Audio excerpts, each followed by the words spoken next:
Day 3 of the Sullivan Cup kicked off with the tank crews performing dismounted small arms live fire using the M9 service pistol and the M4 carbine.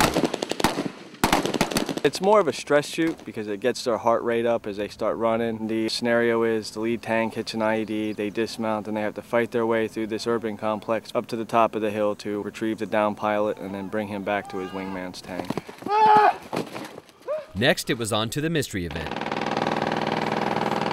The mystery event was they had 5 targets that they could engage using only the 240 machine gun in the loader's hatch. They only had 150 rounds to do it. It sounds a lot easier than it is. And the 240 machine gun on his hatch is the hardest weapon on the tank to accurately fire. And we put targets out in excess of 600 meters, which is very, very long shots with that machine gun. As night fell on day 3, it was time to roll the big guns out onto the new digital multi-purpose range complex and showcase what tankers do best: send big bullets downrange. Target. Our 2 biggest events in this competition are the gunnery, the day and the night live fire. The night live fire, we had 2 engagements, a defensive and offensive engagement, testing the crew's ability to first identify and then engage and destroy targets from a tank at night. Sledgehammer, UAV confirms PC and troops operating your sector. Defend and report out.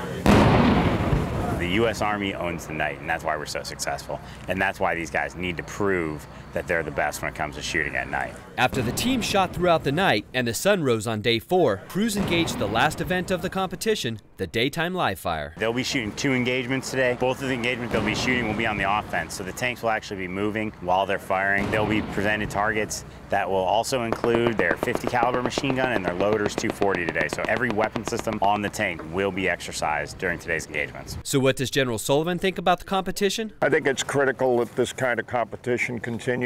It's making the U.S. Army better. There's no doubt about it. We're a world-class Army. These crews will be better for having competed, and you can see it here.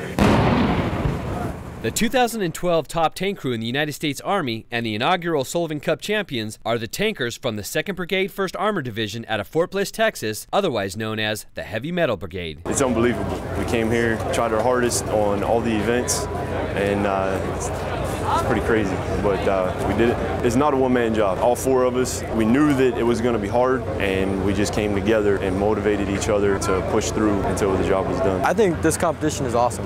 I mean, it's good to have a little bit of competition, and it shows who's best is. For us to bring back a competition to crown the best tank crew in the Army, that's a huge deal within the Armor Force, and guys are really, really excited about it. The Army is a team of teams. Certainly, I'm proud to be a part of it.